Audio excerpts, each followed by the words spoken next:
Good morning.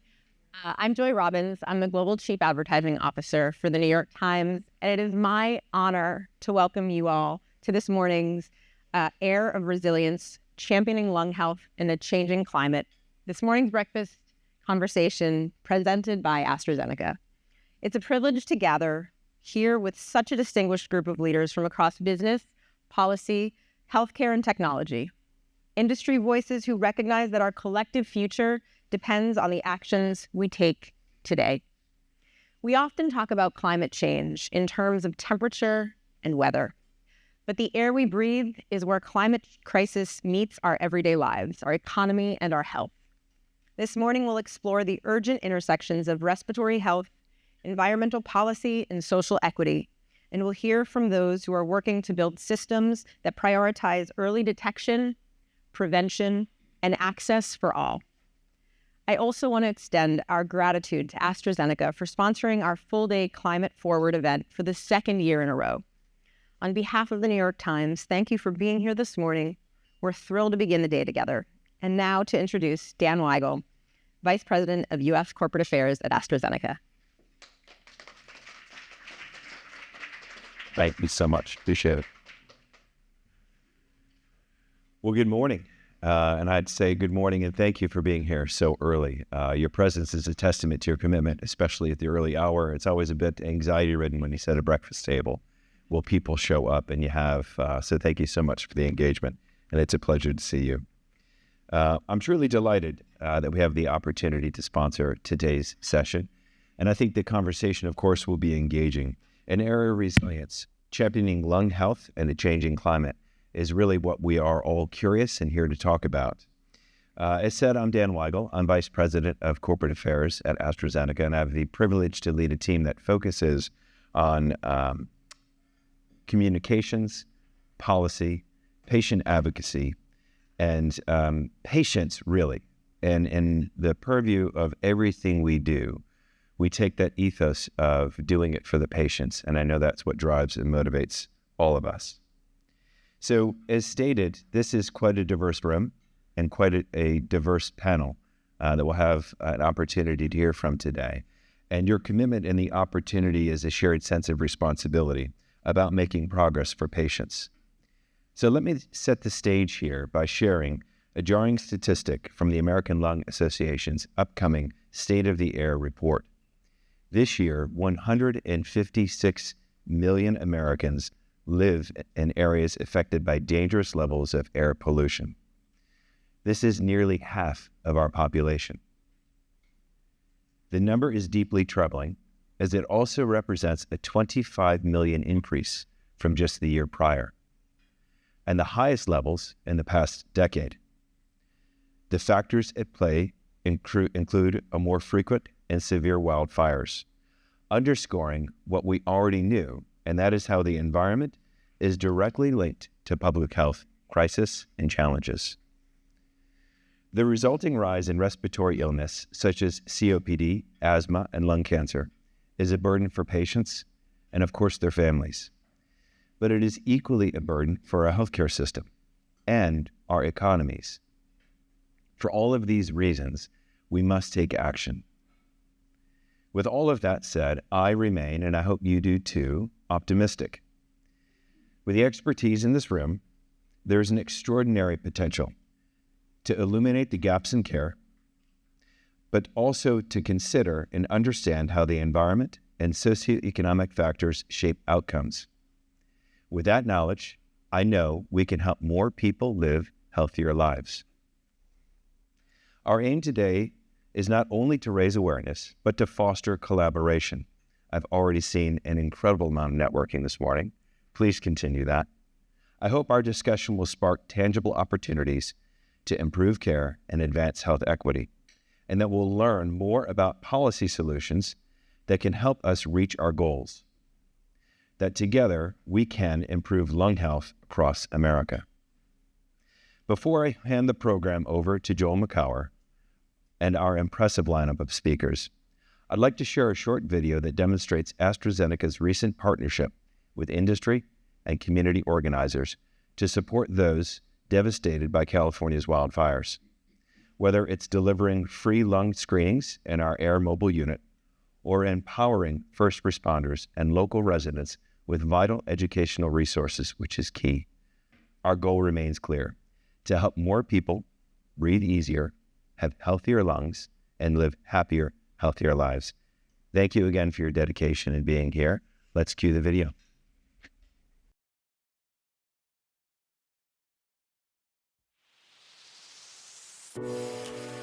In the wake of the Eaton fire, Health, Hope, and Healing took center stage yesterday for the Pasadena and Altadena communities, as Health Equity Leadership Summit sponsors teamed up with local partners to address the fire's urgent and long-term health impacts. The Eaton fire was one of the most devastating wildfires we have faced. As wildfires become more intense and more frequent, their health impacts are lasting, not only affecting firefighters, but every member in our community. Wildfires don't discriminate, but the health effects are felt by the most vulnerable communities. Today, we're connecting residents to screenings and resources to address the needs of long-term lung health effects. Smoke exposure can worsen existing lung conditions and increase cancer risk. That's why regular lung health screenings and making them accessible to everyone is so critical for early detection and improving outcomes. Our priority is always our first responders and our community members. That's why we're here in Pasadena and Altadena. We're bringing vital resources and education to those who are most affected by the Palisades and Eaton fires. The Eaton fire is a powerful reminder that healthcare is not just about medicine. It's about being present in the community, showing up and working with each other, and making sure underserved areas and underrepresented populations and communities have real access and real support, so no one faces these challenges alone. In our general collaboration, we're now able to bring patients in the community information on lung health, free screenings for them within their community to increase their access to care, and also all of the opportunity to connect with the care providers in their community and all the local resources that are available to them that they may not have known were available. California physicians are driven by one belief: every Californian deserves high-quality health care, regardless of who they are or where they live. This community event and our Health Equity Leadership Summit demonstrates our collective commitment to equitable care for all.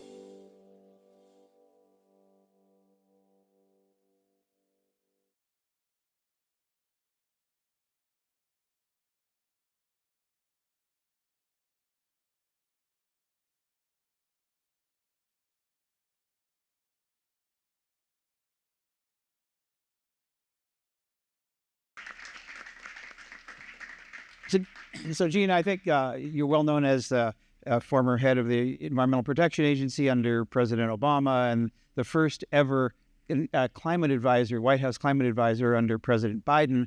I don't know if people know you necessarily in the public health realm, but you've come from that and are back in that as well. Give us a little just background on that. Well, they should know that. I think my face sort of acknowledges that I've been around for a while. Not just President Obama and Biden. I started out my career, let's see, I really don't want to admit it, 40 some odd years. I'm right there with you. And I was always fascinated by environmental issues, and climate became one of obviously my necessary focuses of attention.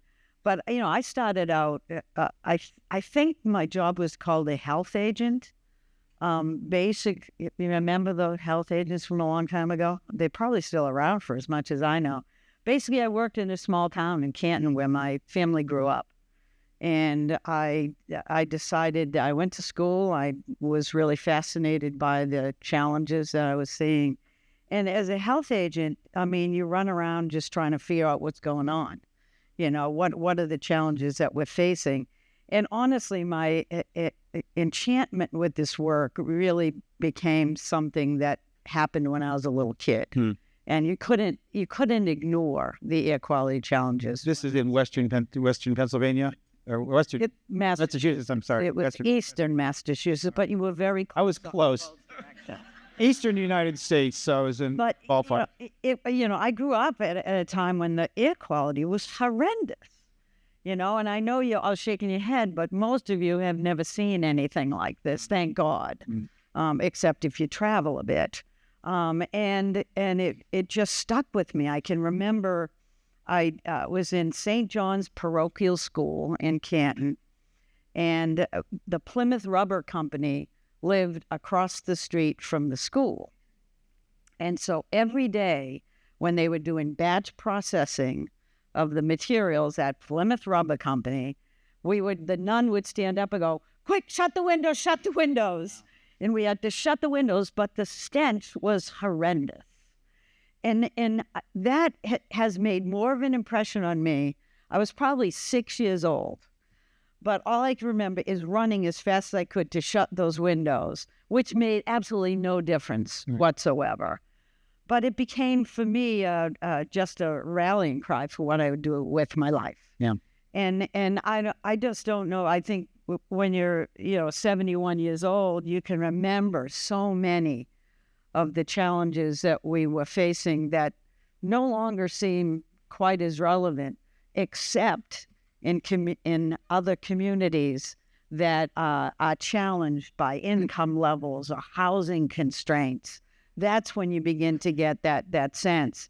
So we've made a tremendous progress in some of that, but we have so much further to go. Well, and now with obviously the challenge of climate change, it just wipes out sort of a lot of the progress we've made and adds a new confounding factor to how we keep ourselves and our kids healthy. Yeah, well, let's talk about that because you traverse the policy, education, and philanthropy, and I think the private sector as well. So you've got a pretty broad view. I heard you say the other day that from the perspective of clean air and environment and climate we're in, I want to get this right, a pickle.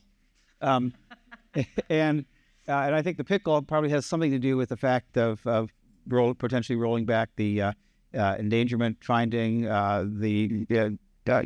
eliminating the need for companies to report on emissions. Yeah. So how do you view this moment through the lens of clean air and climate? Well, I think in some ways we're very lucky to be living where we are. I think the thing that I always keep in mind is things were bad, things are better, then things are worse, and things get better. And so to me, I think we do have to realize that the job we're always doing when it has to do with environment or health is like a constant battle to actually continue to move forward and never to slip back. And I think the challenge of climate change, which I came to over the years as being, one of the fundamental things I work on all the time, is that it's a confounding factor that we cannot control unless we do that nationally and internationally. And so I'm here a lot to me have those conversations about what we do and when. But Joel, it's just really important to remember that when you fight against something like something for clean air, or when you try to address the challenges as complex as climate, you have to keep fighting all the time. You have to keep pushing forward. And Joel, I know you know about climate as well as I do, and it's just such an exacerbating factor. But we've been, there's a lot of bright spots. I don't want to talk like we can't fix this stuff or we can't make progress. But the progress we made when I was a kid was enormously hard fought. I mean, it was unbelievable how different the world is today. Well, one of the big differences is that back then, clean air was not controversial. No. And now it is. Yeah. So how do we think about it differently in terms of how we affect the kinds of change that we need to be having right now in a time when something so basic as clean air, clean water for that matter, is not seen as a universal right? It has to be a universal right. I think we all know that. I mean, the folks sitting here, including myself, are very privileged to not have to worry as much as many other folks in many other parts of the United States, never mind the rest of the world. And so it has to be a human right, just the same as access to clean air, clean water and food. Those are all the things that we absolutely, by necessity, have to have. And to even suggest that none of those things or any one of them is not a right instead of a privilege is kind of an amazing. It is, yeah. It's a deflection for people who actually would prefer that most people not reach their stature in life because it's a control issue, and so we have to fight that. Control issue, explain that. Because I think that, we see this internationally, and we see this in the United States. We see it with our own president. They can deny what's right in front of their face, and in order to make sure that they can control the situation and the narrative. So clean air is a control issue? Oh, yeah, very much so. How? Yeah, very well. It goes hand in hand with poverty. Right. It goes hand in hand with governments that want to control folks that live in poverty, and not to the extent that they're hoping to make everybody poor, but they're hanging on to their own richness. Yeah.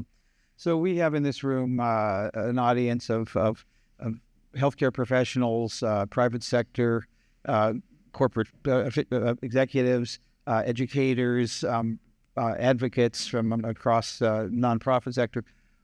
Where do you see as call it the institutional acupuncture that we can insert and have an impact that where we feel that we're actually having sort of punching up in a way?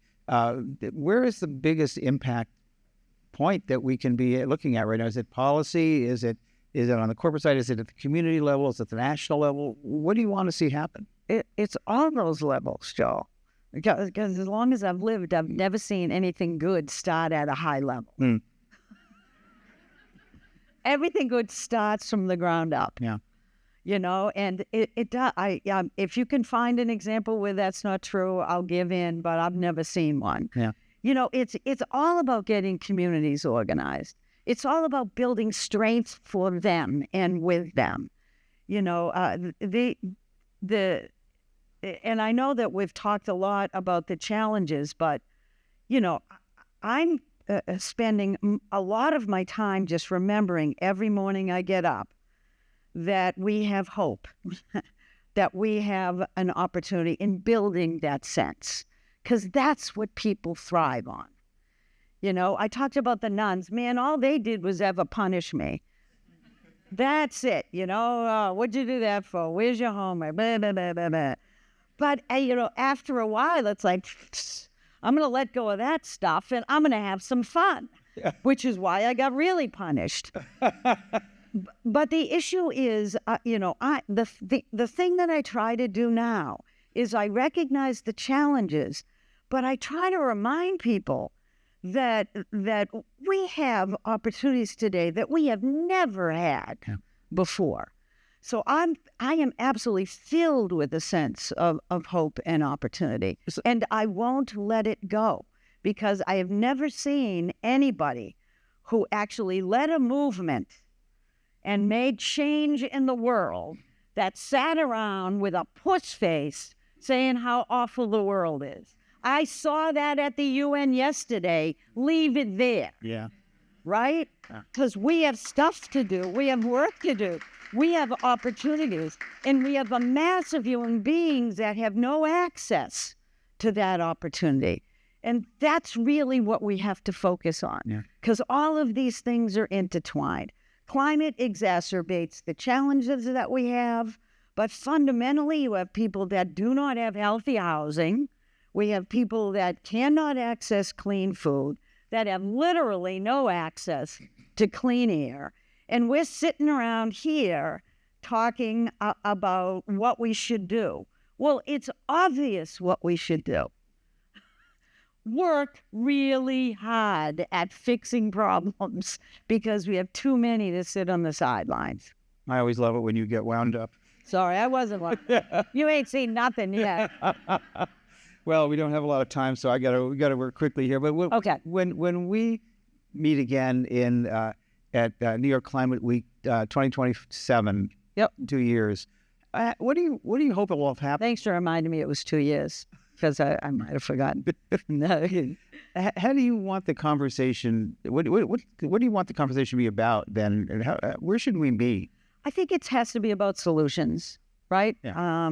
I mean, we all know the problems we're facing, and honestly, if it's not more about building resilience and safe places in communities that are most challenged, then I'd be enormously disappointed, because I feel like I'm a very privileged person, and I think my family is privileged as well.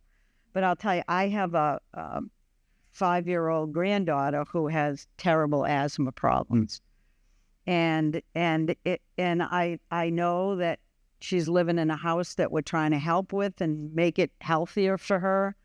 But when you watch that signal on people's faces, especially little kids, when they have that fear of whether they can breathe, whether the air is going to be able to get in their lungs, you can't run away from that. Yeah.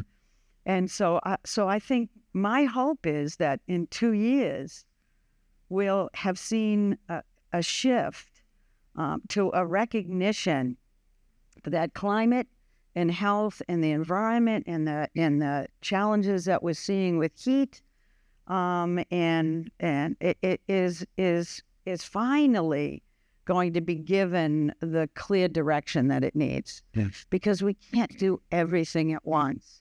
But if it is not about building constituencies in low-income areas and supporting those constituencies and moving forward, then I'd be enormously disappointed, Yeah. Joel.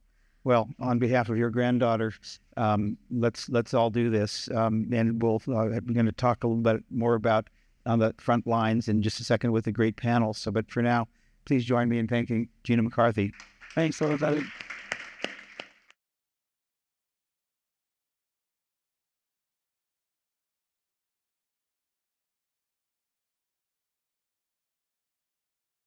Let's continue the conversation. I have a terrific panel here. I'll just go down the line.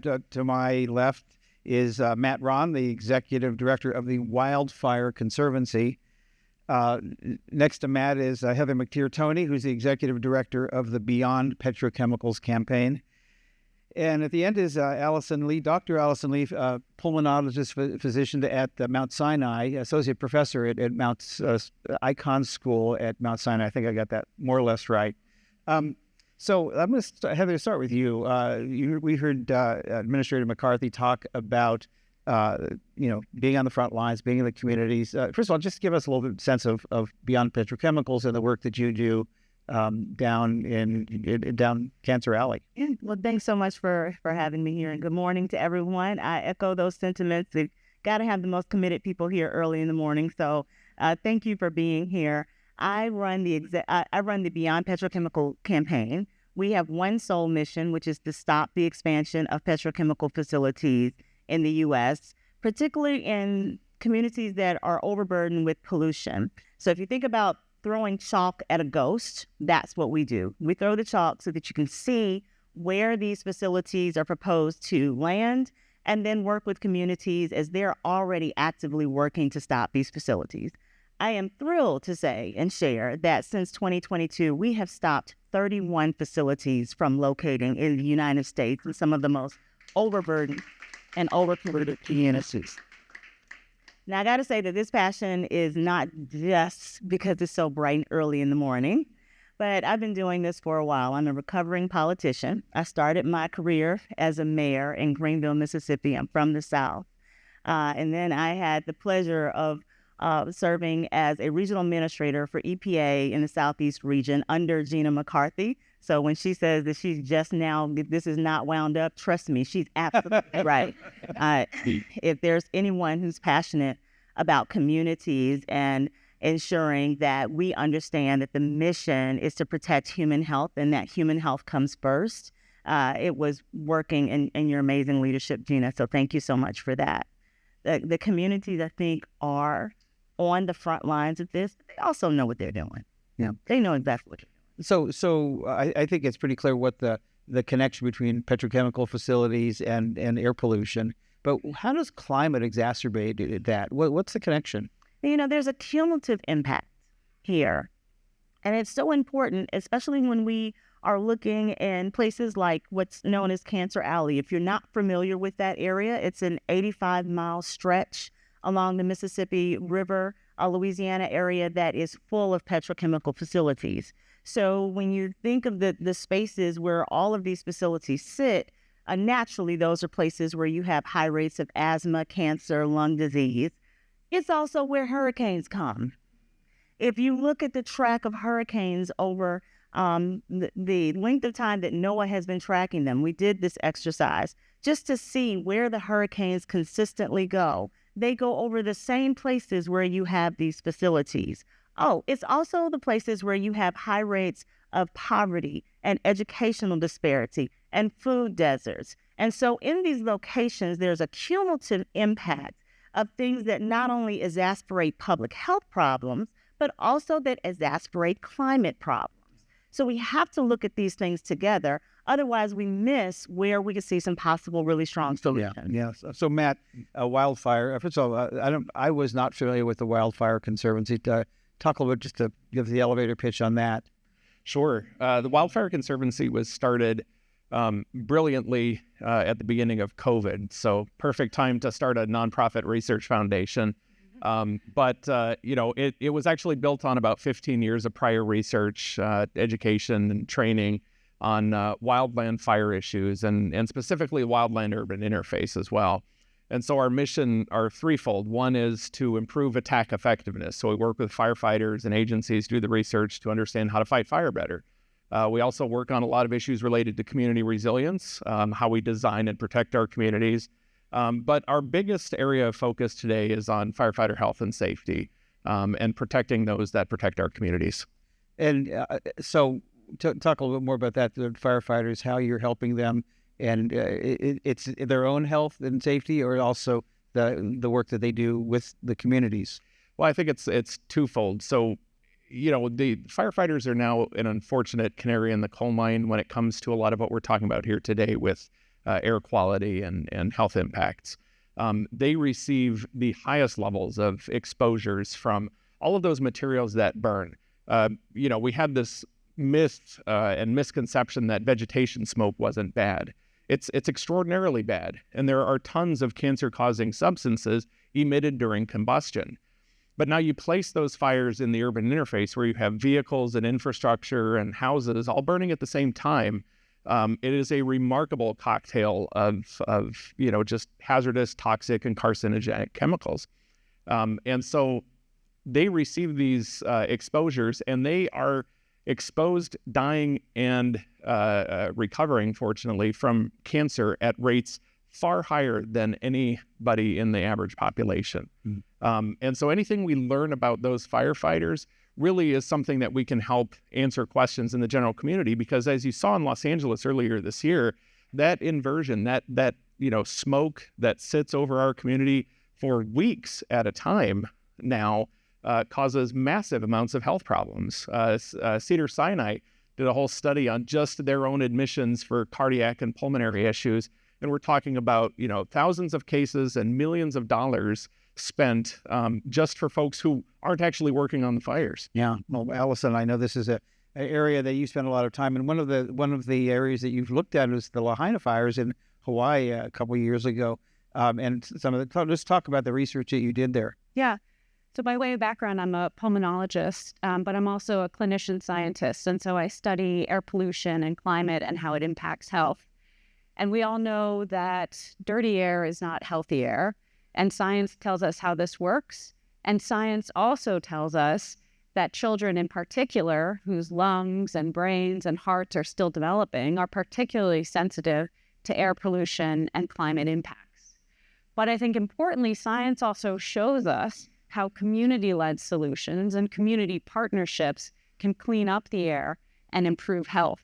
And health is a really critical concept because anyone who has had disease understands that it is invaluable. Health is priceless. And we need to understand that health is eroded over our entire life course, beginning in early childhood by air pollution exposures. And so, as you mentioned, I've been fortunate to work for the past few years with a group at the University of Hawaii on a study led by Drs. Alika Maunakea and Ruben Flores, the Maui wildfire exposure study. And there, this is a longitudinal cohort. So we're trying to understand the long-term health impacts from the deadly and devastating Maui wildfires. And what we see is not only the immediate impacts that you would expect, the impacts on lung health and mental health, but also the long-term, now over 2 years later, the long-term and really lasting impacts that extend beyond health. You know, as Gina was talking about earlier, we see continued housing instability. We see food insecurity. We see economic instability.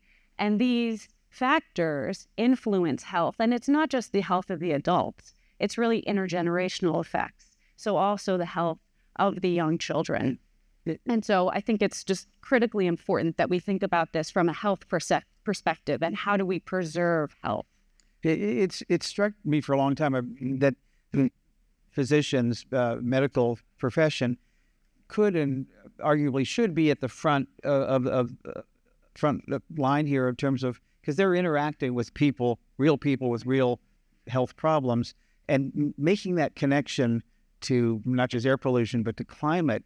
And I'd love to hear how each of your connections and work with the medical community. Is that possible, or doctors just want to stay away from the big issues? Because that is, I mean, we're all canaries in that coal mine if we're breathing that air, and yet we don't necessarily understand those connections. Right. What should we?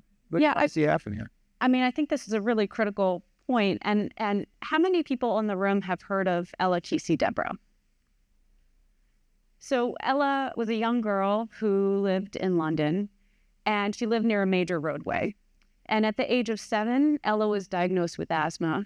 And she then had dozens of asthma exacerbations, severe asthma exacerbations.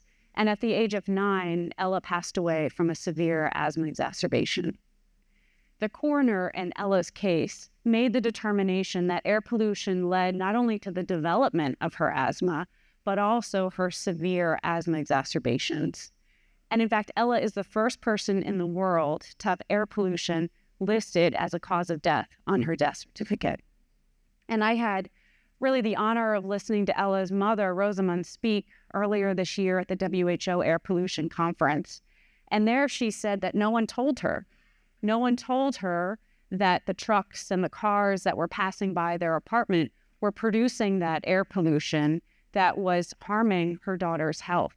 And she said, if I had only known, then maybe there was something that I could have done. Yeah. And there are things that we can do. And I think physicians being educated, all healthcare providers being educated and be able to counsel our patients on the importance of air pollution and how do we incorporate air pollution into our prevention and treatment plans is critical. Heather, where does the healthcare community fit into the work at Beyond Petrochemicals? I think they're such a critical part. You know, it is, it's unfortunate that story we hear repeatedly over and over and over again. I was in St. James Parish a few weeks ago with Sharon Levine and former Vice President Al Gore, and we were at a community meeting where a woman stood up and shared how she had lost her 9-year-old son to an asthma attack. So these issues we hear over and over and over again. I think that there are, to your point, a few things that we've learned from frontline communities. One is that they know that there's a problem. They know there's a problem. They can feel it. They can feel the stuff in the air. Their children are sick. They're missing days from work. They know there's a problem, but they need the policy and the research to help show that the problem exists. And we believe that if you can't measure it, if you don't measure it, then you can't manage it. And we're in the work of working with communities and physicians to ensure that we're monitoring, we're supporting communities that want the monitoring to know what's going on so that they can say it. I think the second thing is that there is an extreme amount of disinformation. People in community are overwhelmed with being told, oh, it's not the plant, it's the fact that you're poor. Or no, it's not the stuff coming out of that building over there. It's the fact that you're overweight. That's why you have asthma. It is the so many different issues that are thrown back to the individual versus dealing with the actual issue of the air pollution as a main factor of why they have chronic disease. So cutting through the noise is part of the issue here, and ensuring that we have allies and partners that are supporting community with the data and information to just cut through the noise. And I think the third thing is just sharing it, making sure that we're not talking about this in a silo, that we're not just individualizing it, but we're actually talking and sharing with policy makers, with friends, with neighbors. We're not keeping it to ourselves, and that education is being passed on. Yeah. Matt, I imagine there's a lot of education between the health agencies and hospitals in terms of working with emergency response community. But is it a preventative way, or is it simply taking care of the problems once they arise? Yeah, unfortunately, I think it's all reactionary, right? Let me make throw out a quick statistic here. 88% of all firefighters nationally are now dealing with wildfires. This is no longer a California issue. 88%. Yeah. Even more frightening is that only 20% of them actually have the training on how to deal with wildfires. So as this has been evolving, and you've seen it just recently, North Carolina, you see it in Connecticut, Tennessee, this is now a national issue. The idea that we have a fire season is it's an antiquated term. It's a fire year. Our largest fires in the nation are now happening in the winter time. And it's no longer a wildfire, it's an urban interface fire. So why is all of that important? Because this all directly impacts our communities and our health in those communities. And then, bringing it back to the idea of climate change, just a handful of these largest fires that California has experienced in recent years has wiped out all of the gains that the state has made in its climate initiatives. It's absolutely devastating. And then to speak back to Lahaina, these incidents, you have to imagine, and I think it's very appropriate we're here in New York talking about this, because whether it's Lahaina fires, whether it's what happened in the Palisades and Eaton fires this last year, Camp Fire in Northern California several years ago, these are 9/11 scale exposure incidents for those communities. But we are not talking about them as though they are, and we're not treating them as though they are. Yeah. Can I add one thing to that? Because I think it's so important what was just identified about the percentage of our firefighters that know what they're dealing with in terms of wildfire and the air pollution. Because as the wildfires were happening in California, little was it known that there were fires happening in Louisiana while flooding was happening. And so the mind cannot conceive of how climate change has so impacted us that you can have water and fire in the same place at the same time, and we're just trying to figure out how to breathe and don't know how to do it. So I just think that's such an important point for people to really grasp the gravity of what we're dealing with in this moment. Talking about flooding the zone, literally. So we were tragically short on time here, and I want to get to see if there's some questions out there and bring Gina back up to answer them. But we're on a bit of a race against the clock here. So what's the one thing that each of you wants to leave this audience with? What's the one thing you really want them to know and do? Allison, I'll start with you. Yeah. I mean, from my perspective, I think science. We need more science. Science has led to just incredible advances in human health, but we need continued investment. In what? I think understanding, how air pollution erodes health. The science that tells us that air pollution is harmful to health is clear, it's consistent, it's strong. I don't think that's in question. But we need to better understand the mechanisms so that we can start to develop novel prevention and treatment methodologies. So I think that is critical. We need to invest in science. Right. Heather? Definitely looking at what is and how do we stop petrochemical expansion and build out. It's plastics. And we really need to take a look at what the plastics issue is with respect to our bodies, human health, and people. And recognize that this is not a singular issue. It's not just something that impacts poor or rural communities. It is not a one-sided issue. It's not a political issue. There are conservative communities that are dealing with this. There are evangelical communities that are dealing with this. So we've got to take all of the siloing off and be ready to address this as a human issue. Matt? There was a time when our rivers were catching on fire. The symbol of our nation, the bald eagle, is going extinct, and you couldn't even see across the street in downtown Los Angeles. It didn't matter if you were a Democrat. It didn't matter if you were a Republican. Everybody could stand by the shore of that river and say, this is bad. Let's do something about it.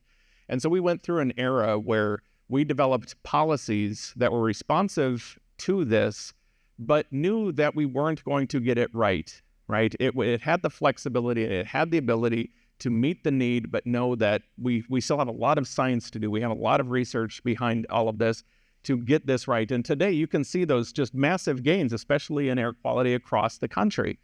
Today we're in a bit of a decision paralysis when it comes to policy and legislation. We hold back on creating things because these concepts of climate change or wildfire risk are so overwhelmingly complex and massive that our decision makers do not pass the kinds of legislation, policy, or regulations that are necessary to make adequate change. And a lot of times they turn to the science and say, well, we just don't understand smoke well enough. And I recently said, smoke is bad. What more do we need to know about it? I mean, there's hundreds and hundreds of studies that document this. Yeah. So if we could get past that hurdle and remember those days where we built in that flexibility and understanding, saying we're not going to get it right today, and it's not going to be perfect, but don't let perfection be the cause of inaction. Yeah, great. Well, I want to see if we can get a few questions. And Gina, I'm going to move over here and take the chair. I want to see if we get 2, 3 all at once, and then pose it to the panel. Is there a mic somewhere, or is a mic here? Who wants to answer all of your questions? No? Oh, okay, great. There's 2 questions right here. Let's hear them both from over here and over here. Go ahead. First, good morning. I'm Ruth Ann Thornton. I'm with the Green and Healthy Homes Initiative. We're headquartered in Baltimore and work across the country. And Heather, or Mayor, or Heather is fine. we have an office in Jackson, so I'm glad to hear that you're from Granville. But we work in the housing space for similar issues, right? And in the work we do in California, the impact of indoor air quality, the wildfires. But in Western Maryland, where FEMA just denied help to an area that had been flooded out, a 16-year-old died of asthma from mold-induced. We need to get to the question quickly. Yeah. So, but my question here is, I haven't heard the issue of housing. I'm hearing a lot about outdoor air, but indoor air quality from poor housing condition and what's getting trapped inside. Sort of, what are you seeing on that front that is critically important? Okay, and then we got a question right here, and let's address them. See if we can tie them up in a nice bow and address them together. I thought. You're on. Go ahead. Hi, I'm Linda Brown. I'm with SCS Global Services and our Global Heat Reduction Initiative. And I thought I would ask more, but I'm just going to focus on where do you see the private sector supporting all of your concerns and hopes for direction? Okay. So we have housing, and we have the needs of the private sector. It's as we say in basketball, a jump ball here. So who wants to take on any or all of those?